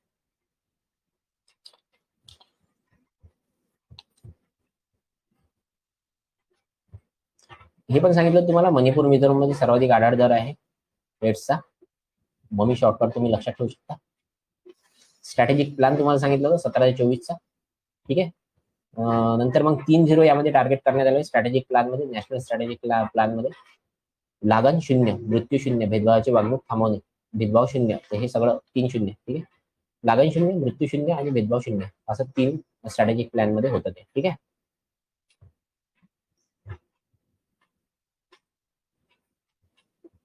ओके. नंतर मग हा एक जो कायदा आहे ना, हा कायद्याचा इयर लक्षात ठेवा फक्त. HIV and AIDS prevention control act 2017चा कायदा आहे. ठीक आहे. राष्ट्रीय एड्स प्रतिबंध नियंत्रण धोरण 2002चा जरी असलं, पण हा जो कायदा आला 2017ला आलेला, त्या अंतर्गत एखाद्या व्यक्तीशी भेदभाव करणे किंवा काय ह्या सगळ्या गोष्टीला त्या कायद्याअंतर्गत आळा घालण्यात आलेला आहे, हे लक्षात ठेवा. ठीक आहे. प्रोजेक्ट सनराईज तुम्हाला सांगितलं नॉर्थ ईस्ट साठी होता, हे सगळं आपण डिटेलमध्ये बघितलेलं आहे.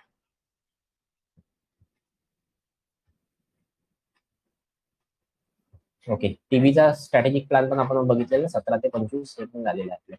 आता हे बघा एक थोडंसं एक ऍडिशनल, कुठलं national programme for health care of elderly, याचा पण इयर लक्षात ठेवलं तरी बस झालं. ठीक आहे. 2010चा आहे. विचारलं तर जोडा लावायला आलं तर हे तुम्ही हिट करू शकता. ठीक आहे. नॅशनल टोबॅको कंट्रोल प्रोग्राम तुम्हाला सांगितलं होतं 2007-8ला हा प्रोग्राम चालू करण्यात आला. सेकंड बिगेस्ट कन्झ्युमर आहे आपण भारतात. ठीक आहे, टोबॅकोचा. नंतर मग यामध्ये टिअर यू अपार्ट हे अभियान कशाशी संबंधित आहे असं विचारलं तर मग ते टोबॅकोशी संबंधित आहे, ते लक्षात ठेवायचं. ठीक आहे.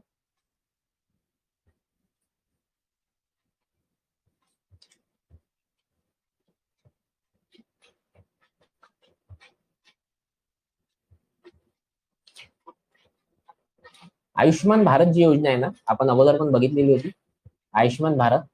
तर परत एकदा सांगतोय आयुष्यमान भारतचं थोडंसं. आयुष्यमान भारत जी योजना आहे ती राष्ट्रीय स्वास्थ्य विमा योजना, नंतर senior citizenship health insurance scheme आणि सेंट्रल गव्हर्नमेंट हेल्थ स्कीम आणि एम्प्लॉई स्टेट इन्शुरन्स स्कीम, ह्या 4 योजनांच्या एकत्रीकरणातून आयुष्यमान भारत योजना तयार करण्यात आली. कोणती? राष्ट्रीय स्वास्थ्य विमा योजना, senior citizen health insurance scheme, central government health insurance scheme आणि एम्प्लॉई स्टेट इन्शुरन्स स्कीम, ह्या 4 योजनांच्या एकत्रीकरणातून, 2 नाही. ठीक आहे. आपण पहिलं बघितलं 2 योजना, पण यामध्ये 4 योजना आहे. ठीक आहे. 4 योजनांच्या एकत्रीकरणातून आयुष्यमान भारत योजना चालू करण्यात आली. ठीक आहे.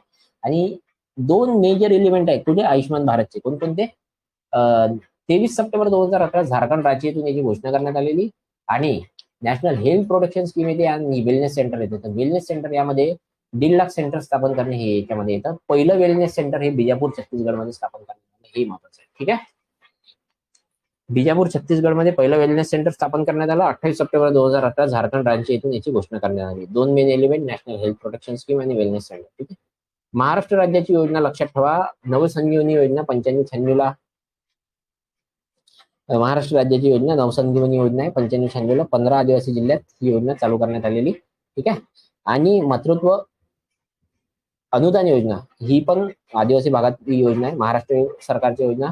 नंतर एपीजे कलाम अमृत आहार योजना ही पण महाराष्ट्रातील योजना आहे, ती आदिवासी भागांमध्ये माता आणि बालकांचे योग्य आरोग्यासाठी गरोदर मातांच्या शेवटच्या 3 महिन्यात आणि स्तन्य मातांच्या पहिल्या 3 महिन्यात असे 6 महिन्यांना चौरस आहार देण्यात येतो. ठीक आहे. एपीजे कलाम अमृत आहार योजने अंतर्गत. ठीक आहे. इंटिग्रेटेड ट्रायबल डेव्हलपमेंट प्रोग्राम हा 92-93चा आहे. 6 जिल्हे त्यातून 11 तालुके मध्ये हा प्रोग्राम राबवण्यात आलेला होता. तर इंटिग्रेटेड ट्रायबल डेव्हलपमेंट प्रोग्राम, जेव्हा आता इंटिग्रेटेड म्हणतो ना, कुठे येऊ द्या इंटिग्रेटेड शब्द, त्यामध्ये म्हणजे सगळे येऊन जातं. मग ते समजा हेल्थ येणार, शिक्षण येणार, नंतर मग स्वच्छता येणार, सगळे येणार. ठीक आहे.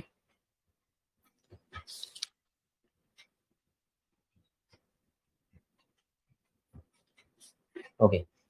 मानसिक आरोग्य, मेंटल हेल्थ केअर तुम्हाला सांगितलेलं होतं. मेंटल हेल्थ केअर यामध्ये मेंटल हेल्थ केअर ऍक्ट 2017ला मानसिक आरोग्य सेवा कायदा आलेला होता. आणि तो जो मानसिक आरोग्य कायदा आहे 7 जुलै 2018ला लागू करण्यात आला, हे एक लक्षात ठेवायचं.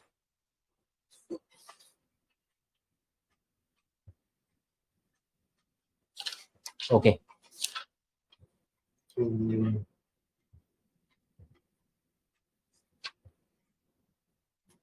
मेजॉरिटी डेटा आपण कव्हर केलेला आहे, म्हणजे नोट्समध्ये बऱ्यापैकी डेटा कव्हर होऊन जातोय आपला. जर काही राहिलं असेल तेच फक्त तुम्हाला सांगण्याचा प्रयत्न करतो मी. आशा स्वयंसेविका बघा, तर आशा स्वयंसेविका 1000 ते 1500 लोकसंख्येसाठी एक आशा, हे एक लक्षात ठेवा. आणि आशाचा फुल फॉर्म एक लक्षात ठेवा, ऍक्रेडिटेड सोशल हेल्थ ऍक्टिव्हिस्ट, हे एक लक्षात ठेवा. ठीक आहे. नंतर मग 25 ते 45 वयोगटातील ती स्त्री असावी आणि सहसा त्याच गावातील असावी. आणि किमान 10वी पास असावी. योग्य उमेदवार नसल्यासच किमान अर्हता शिथिल होईल, असं पण तुम्ही एक अट लक्षात ठेवू शकता. हे आशावर प्रश्न येतो जनरली, तर लक्षात ठेवायचे. ठीक आहे. 1000 ते 1500 लोकसंख्येसाठी एक आशा, नंतर रुरलसाठी 1000, अर्बनसाठी 1000 ते 2500 लोकसंख्या, एक्रेडिटेड सोशल हेल्थ ऍक्टिव्हिस्ट 25 ते 45 वय, किमान 10वी पास नसेल तर मग त्याची अर्हता शिथिल करण्यात यावी. ठीक आहे. तर हे आशा स्वयंसेविका.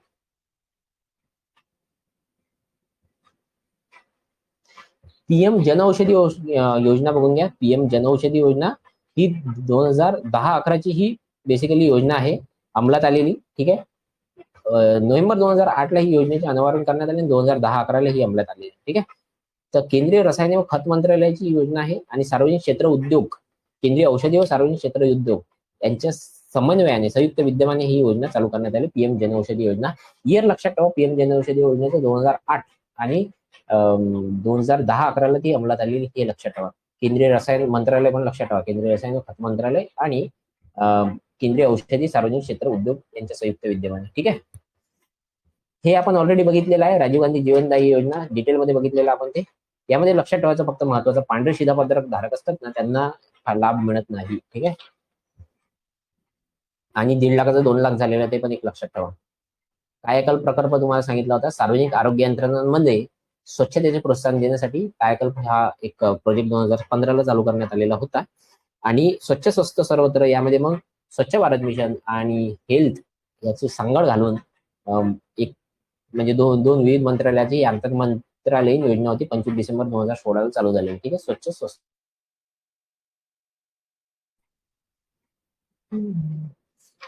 ओके. ठीक आहे. म्हणजे इथे आपण बऱ्यापैकी आरोग्य झालेलं. हेल्थ यामध्ये मग अजून अन्न हा घटक येतो. ठीक आहे. तर तुम्हाला HRD ला एक सेपरेट टॉपिक पण आहे अन्न याच्यावर, आणि यातला राईट टू फूड ऍक्ट थोडंसं आपण डिटेलमध्ये थोडंसं बघून घेऊया. अन्न हा घटक. ठीक आहे. वाटलं 2 मिनिटाचा ब्रेक घेऊ शकता. मेजॉरिटी आपण महत्वाचे फॅक्ट आपण आरोग्यामध्ये कव्हर केलेले आहे. 2 मिनिटाचा ब्रेक घ्या. आपण अन्न टॉपिक कव्हर करूया. एक्झॅक्ट 4:11 सुरू करूया.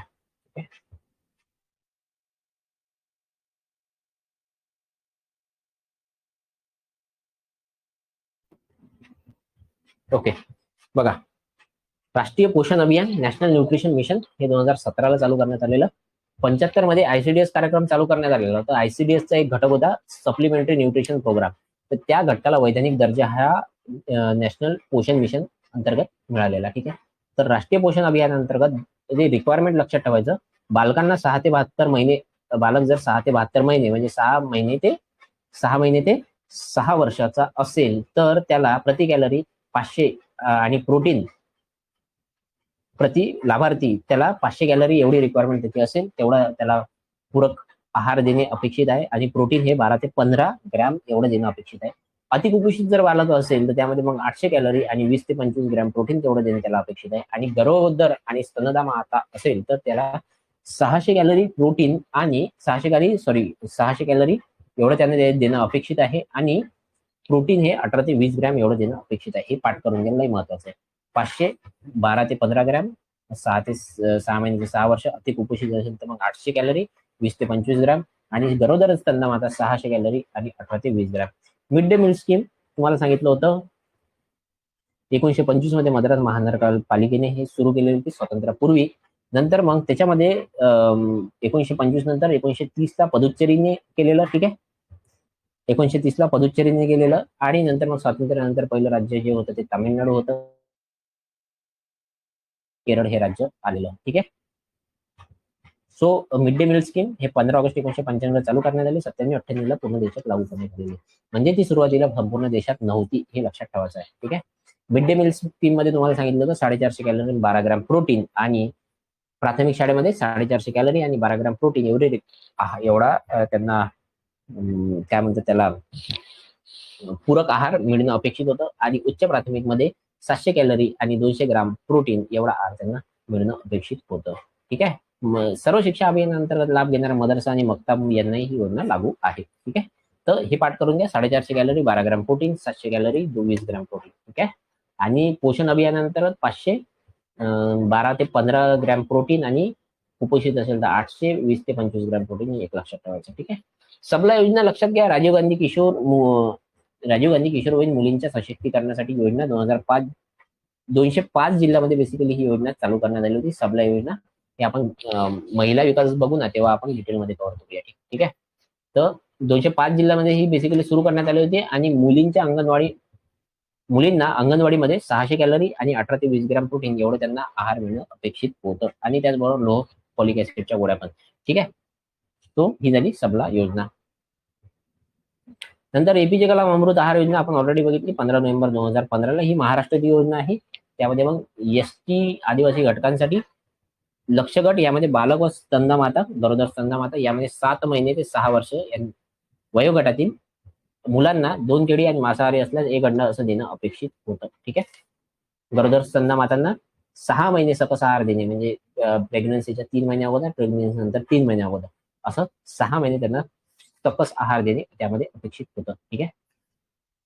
पीडीएस व्यवस्था पब्लिक डिस्ट्रीब्युशन सिस्टम. तर 60च्या दशकात पीडीएसची व्यवस्था सुरू झाली आणि ही केंद्र आणि राज्याची संयुक्त जबाबदारी आहे. हे महत्वाचं आहे. ठीक आहे. संयुक्त जबाबदारी आहे हे एक महत्वाचं आहे. ठीक आहे. तर 60च्या दशकात पीडीएस सुरू झाली, केंद्र राज्याची संयुक्त जबाबदारी. रिवॅम्प पब्लिक डिस्ट्रीब्युशन सिस्टीम ही 92 मध्ये चालू झाली. ठीक आहे. 92 मध्ये रिवॅम्प पब्लिक डिस्ट्रीब्युशन सिस्टीम चालू झालेली.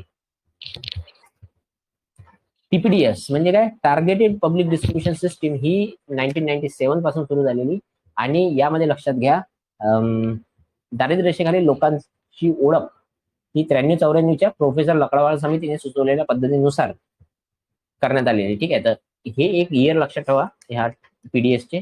60च्या दशकात हे चालू झाली. त्याची केंद्र राज्याची संयुक्त जबाबदारी म्हणजे केंद्र अन्नधान्य पुरवणार.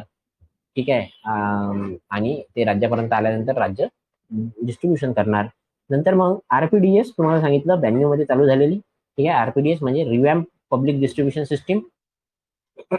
या आरपीडीएस मध्ये काय होतं, दारिद्र्याचे प्रमाण जास्त असणाऱ्या प्रदेशात, दुर्गम भागात आणि डोंगराळ भागात ही योजना पोहोचायची होती. नंतर मग हे येते टीपीडीएस. तर टीपीडीएस लक्षात घ्या. टीपीडीएस टार्गेटेड म्हणजे काय, जे काही बीपीएल लोक आहेत त्याच्यापैकी अजून टार्गेटेड म्हणजे त्यापैकी अजून गरीब अतिगरीबांना हे देणं अपेक्षित होतं. ठीक आहे. तर अतिगरीब लोकांना टार्गेट करणं अपेक्षित होतं.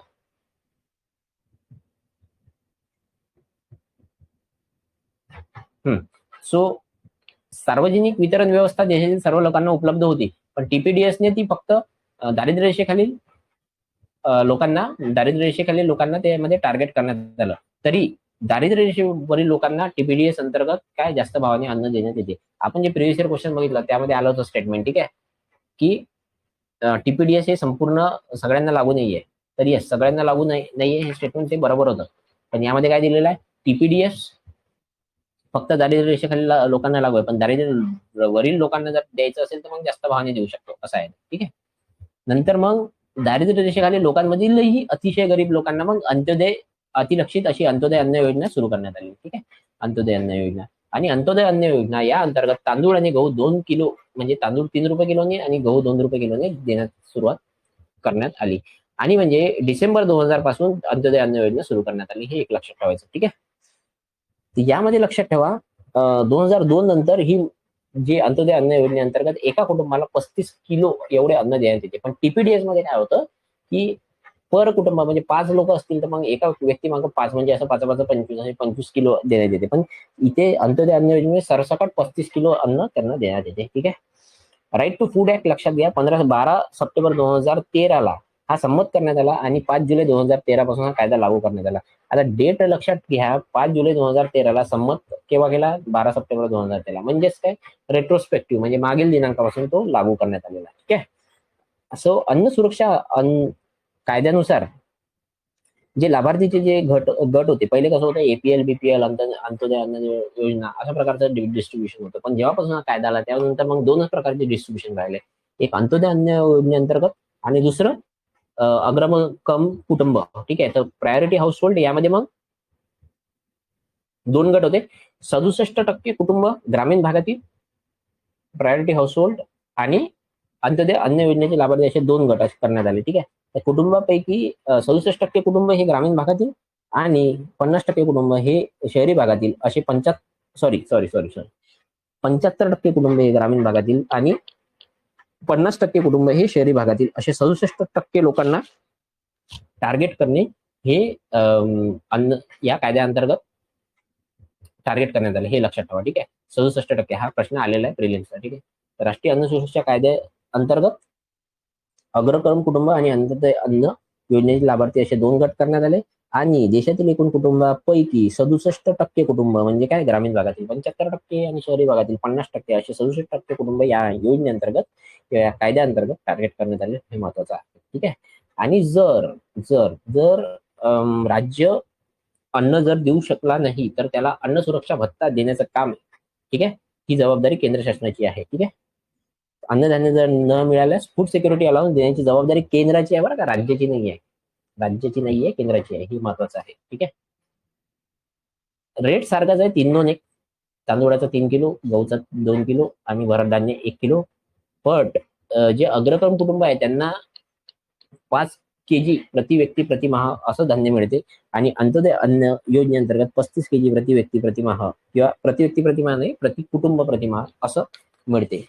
ठीक आहे, महाराष्ट्रात हा जो कायदा आहे त्याची अंमलबजावणी लक्षात ठेवा, 1 फेब्रुवारी 2014 पासून याची अंमलबजावणी करण्यात आली. ठीक आहे, 1 फेब्रुवारी 2014 पासून या कायद्याची अंमलबजावणी करण्यात आलेली. सगळ्यात शेवटचं जे राज्य आहे 1 नोव्हेंबर 2016 केरळ आणि तामिळनाडू राज्याने याची अंमलबजावणी केल्यामुळे 1 नोव्हेंबर 2016 पासून हा कायदा संपूर्ण देशात लागू करण्यात आला. ठीक आहे, संपूर्ण देशात, व्हेरी मच इम्पॉर्टंट. पीएम पोषण बघा, पीएम पोषण अभियान, PM overarching scheme for holistic nourishment development. ठीक आहे, तर पोषण अभियान उसको बोलते. तर हा पोषण अभियान 8 मार्च 2018 सुरू करण्यात आलेला. ठीक आहे, 8 March 2018 PM overarching scheme for holistic nourishment अभियान हे 8 मार्च 2018 सुरू करण्यात आलेलं. ठीक आहे, 2017 मध्ये नॅशनल न्यूट्रिशन मिशन 2017 मध्ये नॅशनल न्यूट्रिशन मिशन सुरू करण्यात आलं आणि 8 मार्च 2018 या अभियानाचे नाव काय, पोषण अभियान असे करण्यात आले. ठीक आहे, तर जे अगोदरचं नॅशनल न्यूट्रिशन मिशन होतं, राष्ट्रीय पोषण अभियान, त्याला मग परत सगळ्या अभियानाला काय पीएमचं नाव द्यायचं, म्हणून इथे पीएमचं नाव दिलेलं. ठीक आहे, तर PM overarching scheme for holistic nourishment अभियान 8 मार्च 2018 हे अभियान सुरू करण्यात आलेलं. निकष तेच आहे, 500, 800, 600, 12 ते 15, 20 ते 25 तेच आहे, सेम आहे. ठीक आहे, निकष मध्ये फरक नाही. पण या 2 अभियानामध्ये फरक काय, मग कुपोषण दूर करणाऱ्याचे प्रयत्नांचे एकत्रीकरण करण्यात आलेले पोषण अभियानामध्ये जन आंदोलनाचे स्वरूप देण्यात आले. मिशन 25 बाय 2000 दीर्घावधी लक्ष्य आहे, मिशन 25 बाय 2022 आणि राष्ट्रीय पोषण परिषद धोरण निर्धारण कोण करते, राष्ट्रीय पोषण परिषद. नॅशनल न्यूट्रिशन मिशन अंतर्गत धोरण निर्धारण कोण करायचं, महिला व बाल विकास मंत्रालय करायचं. पण याच्यामध्ये लक्षात ठेवायचं राष्ट्रीय पोषण परिषद म्हणजे नीती आयोगाची ती परिषद आहे, ती ऍक्च्युअली धोरण निर्धारण करते. आणि याची दीर्घावधी पोषण अभियानाचे मिशन 25 बाय 2022 म्हणजेच काय, तर जे स्टंटिंग म्हणजे खुरटे कुपोषण आहे, जे ते सध्या 38% आहे. खुरटे कुपोषण म्हणजे त्यांची हाईट कमी आहे, खुरटे म्हणजे हाईट नुसार वजन कमी आहे. ठीक आहे, तर ते त्यांना स्टंटिंग असे म्हणतात. तर त्याचे प्रमाण 38.4% जे होते ते 25% कमी करणे असं आहे. ठीक आहे,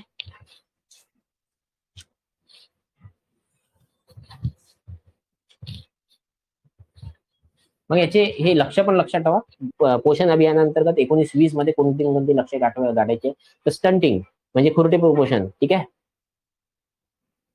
स्टंटिंग वेस्टिंग म्हणजे वजनच कमी असणे आणि स्टंटिंग म्हणजे वयानुसार हाईट कमी असणे, ते स्टंटिंग असे म्हणतात. ठीक आहे, तर खुरटे कुपोषण 0 ते 6 वर्षांची बालके यामध्ये लक्ष गट आहे आणि अपेक्षित घट किती आहे, 6%, म्हणजे 2% प्रतिवर्षी, वर्षाला 2% कमी करणे असे त्यामध्ये टार्गेट आहे. ठीक आहे, तर 16-17 चालू झालेलं, 19-20 पर्यंत तुम्हाला गाठायचं आहे. अशा 3 वर्षात तुम्हाला बेसिकली 1 मिनिट, 2018चा बेसिक 8 मार्च 2018, 16-17 नाही, 8 मार्च 2018 हे चालू झालं आणि 19-20 मध्ये तुम्हाला काय काढायचं आहे, 3 वर्षात प्रत्येक वर्षी काय करायचं, मग 2-2 कमी करायचं, म्हणजे 6% अपेक्षित घट आहे खुरटे कुपोषणामध्ये. 0 ते 6 वर्षाची बालके यामध्ये 6% अपेक्षित घट आहे, 2% प्रतिवर्ष. नंतर मग वेस्टिंग म्हणजे ज्यांचे वजन कमी आहे असे 6% ते घट अपेक्षित आहे, 2% प्रतिवर्ष.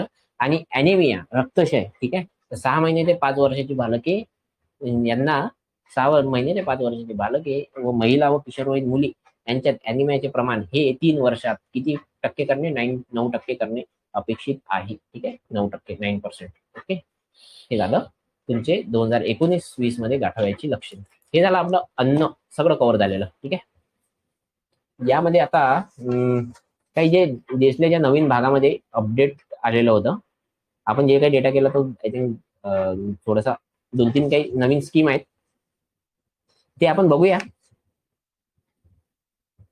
जसं पीएम, अच्छा हा प्रधानमंत्री गरीब कल्याण अन्न योजना जी आता आलेली आहे ती एक बघूया. शिवभोजन थाळी बघूया. One nation one ration card बघूया.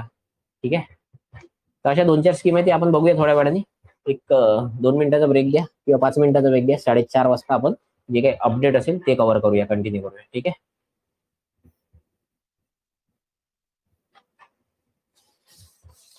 आणि प्रिव्हियस इयर क्वेश्चनचं पण आहे वाटतं ना थोडंसं. प्रिव्हियस इयर क्वेश्चनचा पण डेटा आपण थोडाफार बघून घेऊया, म्हणजे आरोग्य आपलं इथं सगळं संपून जाईल.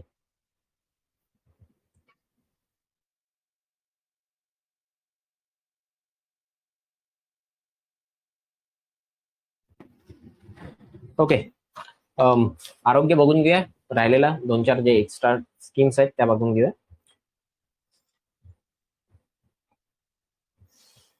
मिसल आणि रुबेला. ठीक आहे. मिसल आणि रुबेला, तर यामध्ये जगात मिसलमुळे जे मृत्यू होतात ते 67% त्यामध्ये भारतात आहे. रुबेला म्हणजे जर्मन गोवर, मिसल म्हणजे गोवरच होतो रोग. ठीक आहे. आणि रुबेला हा जर्मन गोवर त्याला असे म्हणतात. आईपासून जर रुबेला आईला जर रुबेला असला तर तो बाळाला पण रुबेला होण्याची शक्यता असते. ठीक आहे. 2013ला 11 देशांनी WHO SEAR south east Asia region अशी एक भागीदारी बनवलेली. ते कशासाठी? मिसलच्या रिमूव्हलसाठी. कंट्रोल ऑफ रुबेला म्हणजे त्याचं नियंत्रण मिळवण्यासाठी 2017 पासून एक प्रोग्राम चालू करण्यात आलेला. भारतात लसीकरण, तेव्हापासून भारतात रुबेलावर लसीकरण चालू करण्यात आलं. MR वॅक्सिन असं म्हणतात त्याला. ठीक आहे. लक्ष 2020ला मिसलचं इलिमिनेट करणे आणि आर कंट्रोल करणे. 2 लसी देऊन 85% लोकसंख्या सेक्युअर करणे असं त्याचा उद्देश होता. ठीक आहे. National viral hepatitis control programme. ठीक आहे. हेपॅटायटिस म्हणजे कावीळ 2018ला चालू झालेला. 2030 पर्यंत कावीळ निर्मूलन, कावीळ C प्रकाराचे निर्मूलन त्यामध्ये करणं अपेक्षित होतं. ठीक आहे. तर मिसल रुबेला 2013ला 11 देशांची भागीदारी झाली. त्यामध्ये WHO सियर एशिया रिजन असे म्हणतात. त्यासाठी 2017 पासून भारतात लसीकरण MRचं लसीकरण चालू करण्यात आलेलं. आणि 2020ला मिसल इलिमिनेट करणे आणि आर कंट्रोल करणे असं ते त्याचं टार्गेट होतं. नंतर हेपॅटायटिस तुम्हाला सांगितलं, कावळे त्याला म्हणतात. 2018ला तो program viral hepatitis control program चालू झाला. 2018ला 2030ला कावळीचे निर्मूलन करणे आणि कावळीचा C जो प्रकार आहे तो निर्मूलन करणे त्यामध्ये अपेक्षित होतं. टीबी हारेंगा देश जितेंगा असा एक प्रोग्राम होता. 25 सप्टेंबर 2019ला चालू करण्यात आलेला तो. ठीक आहे.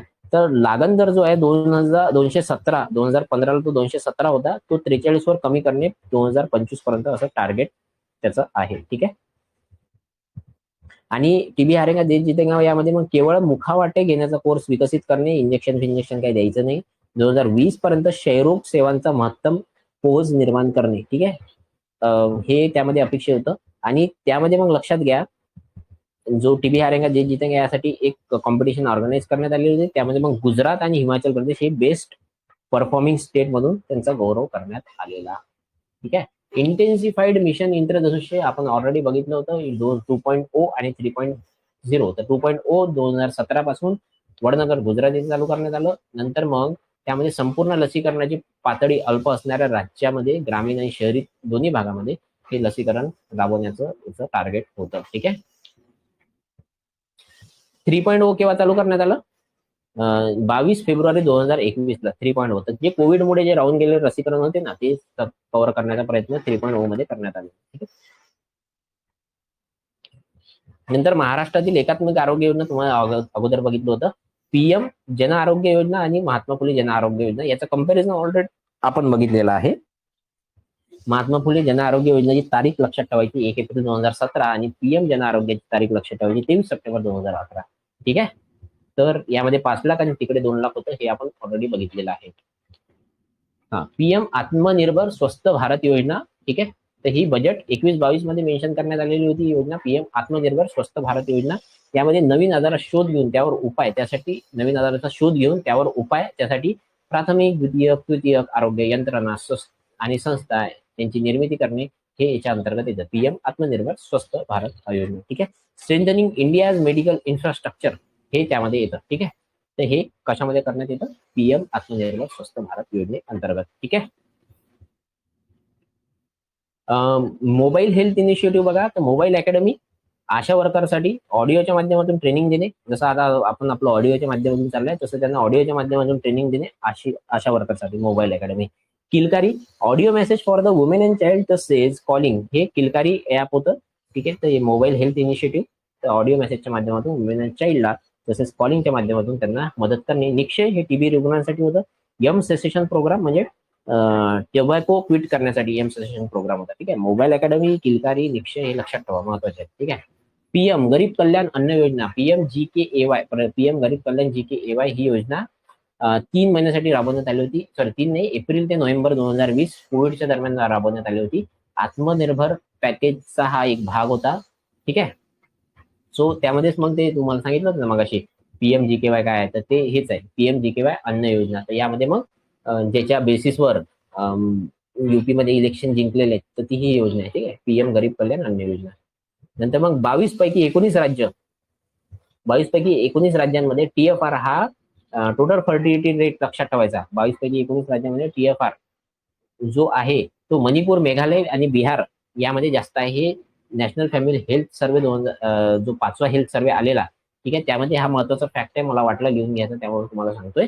तर 22 पैकी 19 राज्यामध्ये TFR हा 2.1च्या वरती आहे. ठीक आहे. तर मणिपूर, मेघालय, बिहारमध्ये सर्वाधिक आहे. बिहारमध्ये सर्वाधिक आहे 3.0. ठीक आहे. मणिपूरमध्ये 2.2, मेघालयमध्ये 2.9. ठीक आहे.